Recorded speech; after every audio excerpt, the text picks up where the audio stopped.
অনেকদিন তো আপনি আপনি করলাম, এবার তুমি করে বললে সেটা কি শুনতে খুব খারাপ লাগবে? আসলে আপনি বলতে আমি একেবারে ইজি ফিল করছি না। এতদিন জোর করে ভদ্রতা করে এসেছে, কিন্তু আমি আর পারবো না। আমি এখন থেকে আপনাকে তুমি করে বলবো।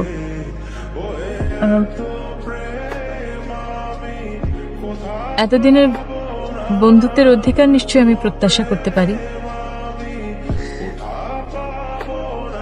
কি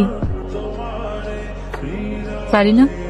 বন্ধুত্বের ক্ষেত্রে আপনি শব্দটা বেশ শান্ত, ভদ্র, নিরাপদ, কিন্তু তুমি